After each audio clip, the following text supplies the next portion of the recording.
Hello, I'm your host, Hasan al-Khoee, and I'm honored today to be joined by one of the most notable and original voices in Arabic literary studies, Professor Wen-chin Ouyang. Professor Ouyang was born in Taiwan and educated in Libya. She did her PhD at Columbia University.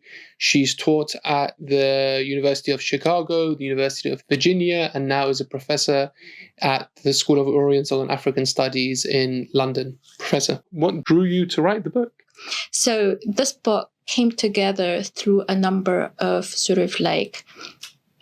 probably coincidences, and coincidences tend to be positive, but also coincidences define our life, right? So this is probably, I can take it back to the idea that our intellectual journey, our books are our intellectual journey, and they are autobiographical. So I was lucky to have received an invitation from Shanu to write a book for the series, which I had to look up and find out and discover more. And what Shanu wanted, it was a book that would be addressed to a general audience, including young adults. And of course, in the background, the audience would be multilingual, multicultural, but also faith-oriented. So this was a challenge, and she was asking about whether I could use the research I had done previously to write a book about Arabic literature. So then I thought about it. At the time, we were going through a number of crises in our life in general, globally. One was the COVID, right? And the type of crisis that were generated by the COVID. Because of COVID, everything went online, and the control mechanism fell apart, and no one could know who was trustworthy and who was not. So that was number one. And number two was, during the COVID, teaching became very, very challenging, right? So on the one hand, we had to manage students who wanted attention 24/7. And the other thing that was going on that's really just affected all of us who were teaching modern languages and humanities in the UK and actually around the world was this slow decline of modern languages and the humanities programs at UK university, US university, and universities everywhere. And these things together, right, the crises of the modern languages of humanities, the crisis in people's behavior, coincided with the invitation, right, that got me to return to the topic that I have been thinking about for about 10 years, which would be the public value of humanities. Mm-hmm. In a sense, how do we tell people that the humanities, whether you're thinking of languages or literatures or cultures, are worthy of our attention, not just in terms of research, but in terms of daily use and consumption, right? And how do we then take, in general, right, what is very popular in the UK, the value of public humanities grounded in English studies, to extend it to much more global studies. And that was when the idea came to me that I would want to write a book about the public value of global humanities. As a Chinese Arabist, right, I thought, given that my dream was to do Arabic and Chinese comparative literature, I would bring these two cultures together in conversation. And so the lifelong of reading stories, the lifelong of going to cinemas and watching films came in handy. So I thought I would bring Arabic and Chinese into conversation against the background of all the European stories and films that I had seen. I think for me and for a general reader, one really useful way of approaching the books is the stories like the Arabian, the 1001 Nights, sort of the epics of Solomon, the Sira Sha'biyas, all of these kind of works. They exist people know about them. They exist in the popular psyche, but I think the kind of general knowledge, this may be impressionistic, but I think the kind of general knowledge that people have now is not perhaps as secure as it would have been, say, in the 18th or 19th century. People have a vague idea. They would have heard of Sinbad the Sailor. They would have heard of Aladdin, probably via Disney or kind of popular versions. Could you just give us a brief introduction to what are these? I mean, these works are the focus of your book. What are they? Because we know they're not sort of books in this kind of, between the two covers type of works. They're kind of legends and myths and oral stories that at some point in history were codified. So could you just give us a brief overview of what exactly are we dealing with here in terms of this source material of your text? So let's there are three parts of the source material. Two parts, right? One part is Arabic, the other part is Chinese, and the third part is, as you see, European and primarily English, right? So we have Harry Potter, Lord of the Rings, and sort of the research part that underpins the analysis or the discussion of these stories is really addressed to the question that you're asking, what are these stories? And if you think of the title of the book, Encounters with Adab, and Adab in Arabic is, according to Ibn Khaldun, is this body of writing that has no intention, that has no specific topic, but the purpose is really use of language, exercise of language. So in a sense, right, when we think about the Arabian Nights, the 1001 Nights, when we think about stories, when we think about Qisas al-Anbiya, tales of the prophets, when we think of As-Sira Sha'biyya, the epics, right, we don't consider them as part of Adab. So underpinning all that is this wish or this readiness to rethink storytelling as part of Adab more broadly. On a personal level, one thing that reading your work and hearing what you said did was resolve a kind of small but persistent paradox that I had. Because growing up, so I come from an Iraqi background, growing up for us, Adab always meant manners. Yeah. It simply meant manners. So, and they would always, I think it's a Persian or a Ottoman suffix. So somebody without manners is bi-adab.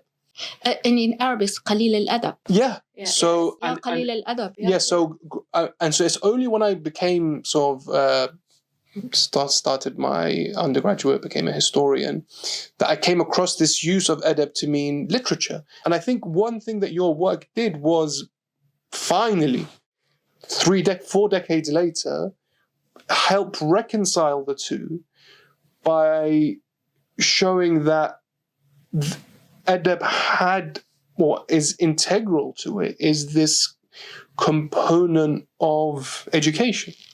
Yeah. Education of how to be in the world, of how to conduct yourself in the world. Yeah. In our cultures, conduct and literature have never been separated, not in the sense that when you write a story, you're not being original or not being creative. On the contrary, you're finding different ways to tell stories in a way that appeals to your readers, your contemporary readers, by reorganizing, rethinking every detail of the story that you possibly have inherited from your ancestors or forefathers, so that you can, through story, and through bringing them into your story, let them, right, work out what's right and what's wrong for themselves. So the stories that we tell are never in your face, right, telling you what to do, but it's more about showing you the things that can go right and the things that can go wrong. In a sense, so I want to be sort of in this book, I wanted to be able to resolve that dichotomy. In a sense, I don't think there's a dichotomy. And it's sort of like, if you think of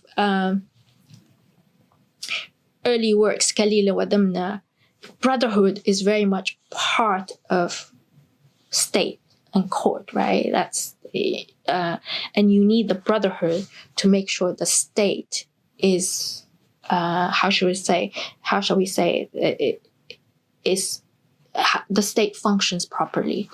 But when the state is not functioning properly, this brotherhood obviously disappears. So you seek brotherhood outside the state apparatus, and you sort of like, this brotherhood becomes another unit that allows community to cohere, right?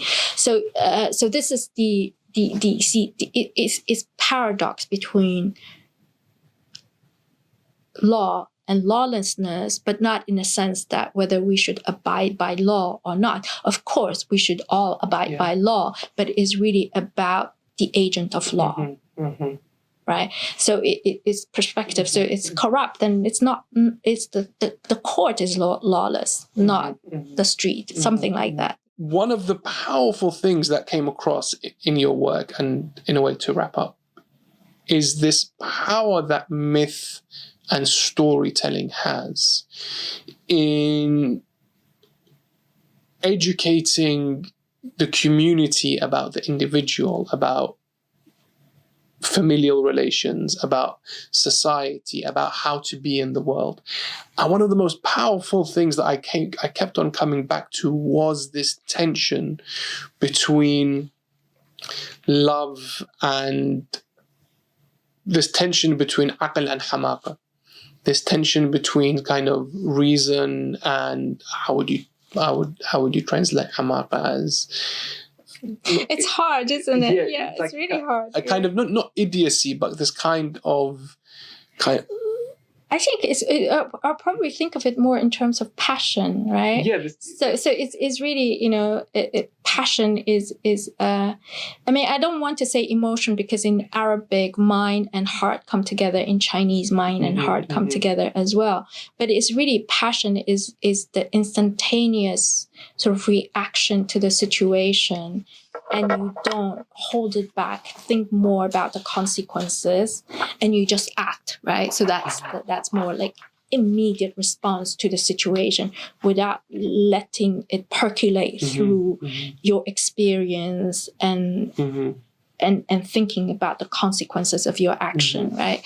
So I think this is what it is. I mean, when you think about it, how do you write about this, right? It's the difference between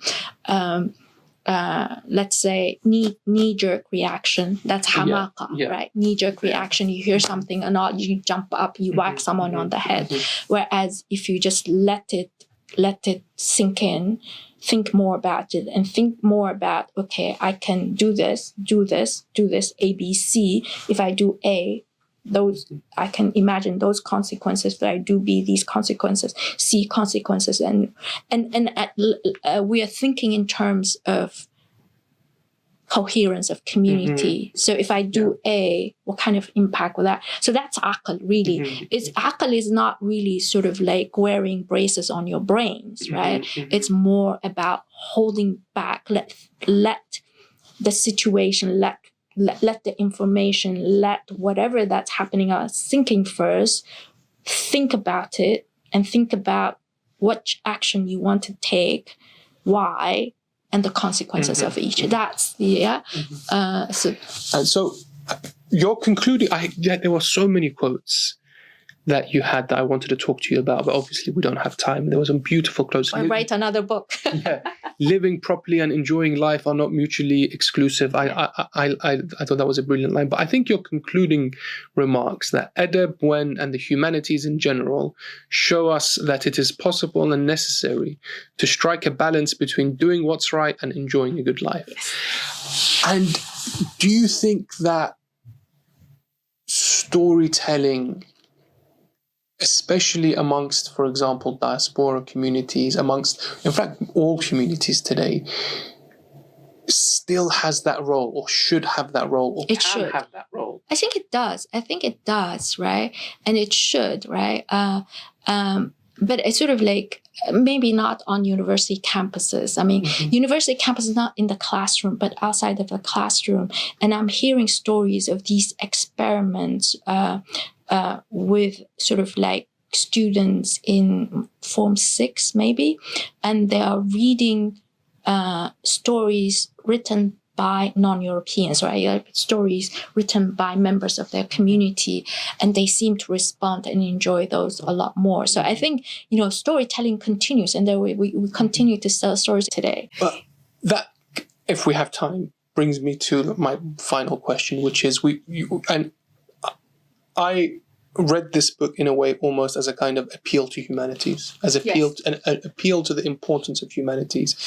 And you spoke about the power of social media, and you spoke about the power, and you've spoken so beautifully and eloquently about the power and the ethical import that storytelling has. But we also now seem to be living in an age where we're surrounded by false stories.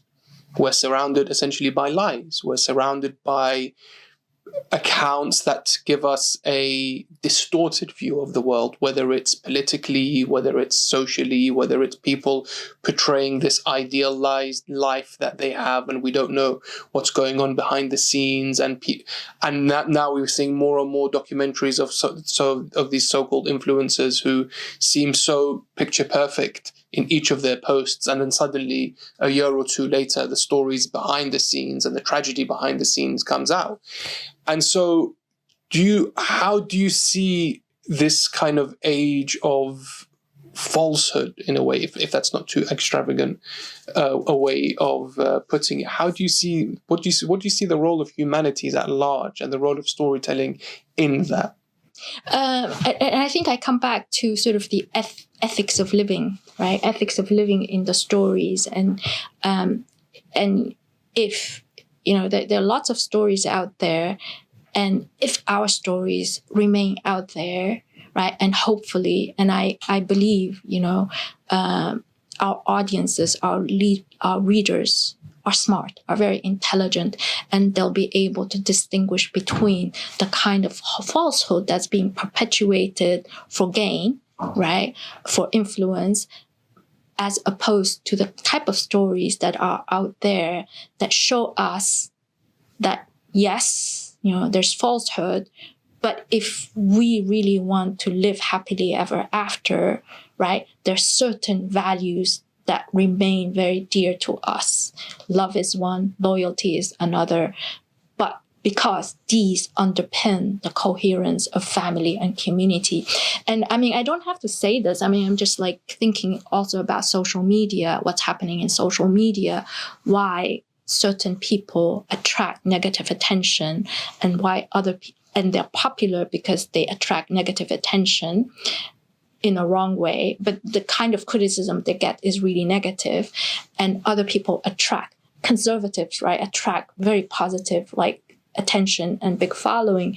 Again, fundamentally, right, the conflict, the contest is really about family, and the values that ensure that family remains coherent and cohesive as well. Professor, thank you very much. This was a really fascinating and interesting conversation, and I look forward to reading the work again and all the works that you referenced again. Thank you very much.